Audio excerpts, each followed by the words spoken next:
Okay, so we're looking at a question here that is very similar to question 1 on your homework sheet. If you invest 1,500 today at 7.2% compounded annually, how much will you have in 3 years? So let's make sure we know where sort of this is coming from. This would be covered in chapter 9 in your textbook. And the specific formula we're going to use would be formula 9.1. And let's take a look at that formula. It says future value equals present value times 1 plus I. And I'm not sure how to do in this to the power of, so I'll use how they would do it in Excel. Is this says to the power of 3. So this is, well, should say to the power of n here. And we'll put 3 in next. So what we're actually trying to solve is future value equals present value, 1,500, 1 plus 7.2% to the power of 3. That's what we're actually trying to solve. So let's go ahead and solve that. When I plug this into my calculator, this is what I'm going to end up putting in. I'm going to go 7.2. I'm going to hit the percent key, and keep in mind I'm using the BA2 Plus calculator, and you may have to use slightly different buttons on your calculator. Plus 1 equals, I can see what that is, but I don't want to take it out of the calculator. Then I'm going to go y to the x, but I'll make sure it looks like to the power of x.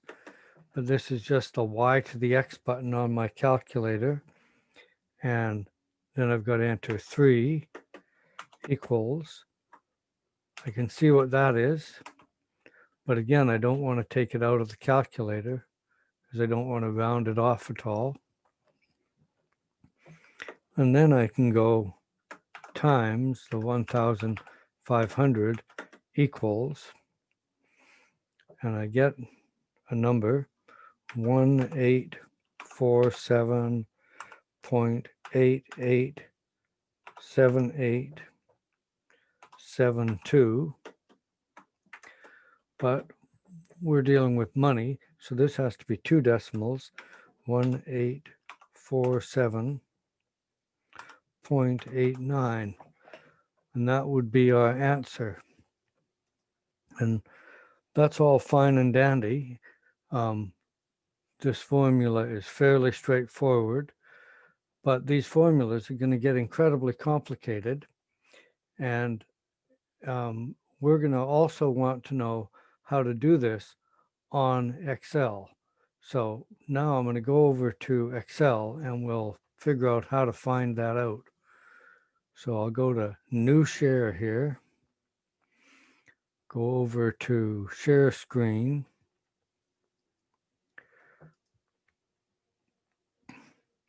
and we want to get rid of all this nonsense and go into Excel. In this case, we'll start a blank worksheet, and we're going to look for future value equals something, but when we do this in Excel, it has to be equals future value bracket. And now let's look at the arguments they're asking us to put in here. The rate, which is our percentage, N per, which is the number of periods, which is 3 for us.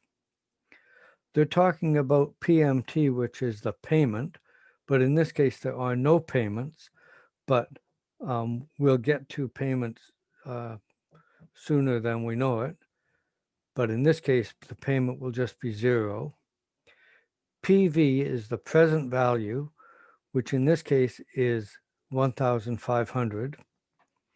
And the type is talking about whether this is a ordinary annuity or an annuity due. In this case, this is an ordinary annuity, so the type will be 0. And we'll be discussing what annuity due means later on today anyway. So I'm going to put these blanks in where they're supposed to go, even though I don't have any numbers there yet.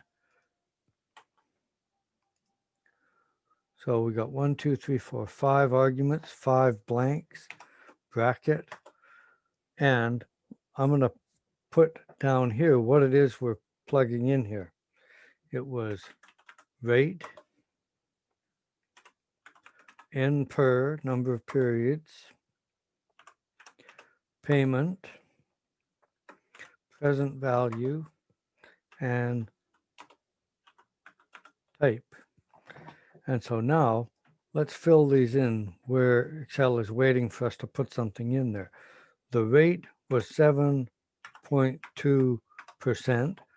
We can either put it in like this, or we could have translated it into 0 or 0.072, but Excel will accept this. The number of periods is, in this case, 3. The payment, there's no payments in this case, so 0. Now, when you're dealing with the present value, you have to keep track of something called the cash flow concept. And what the cash flow concept means is that in these calculations, money that is going into the investment has to be negative, and money that's coming out of the investment to you is positive. In this case, we're investing 1,500, so this has to be a negative 1,500, and the type has to be 0. When we're dealing with annuity due, the type will be 1, but in this case, it's 0. And we haven't left quite enough space for the answer, so let's click here and let Excel expand it. And notice, incredibly enough, Excel has come up with the right answer, 1847.89.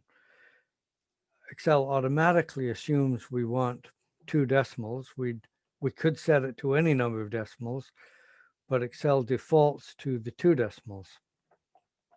Now, we're going to use this little setup many, many, many times. So I'm going to save it. Let's go File,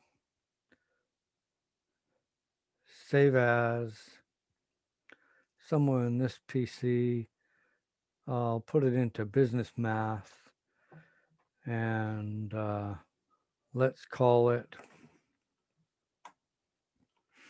where did we go here? Ooh, terrible things happened. Business Math. Let's call it 1-A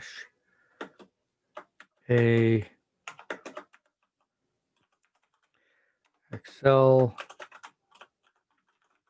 relations for business math.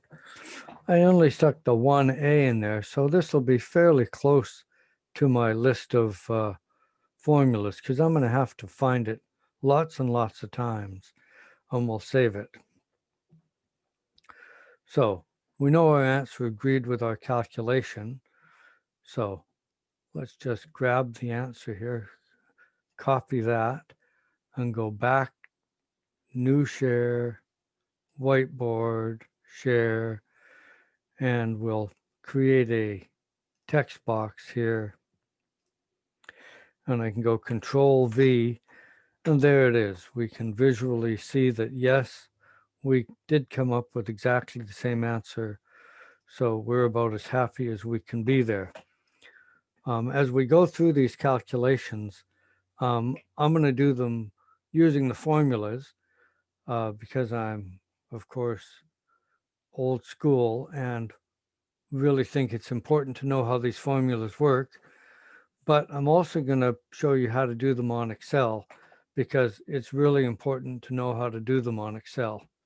So hopefully that made sense to everybody, and we'll call it quits there.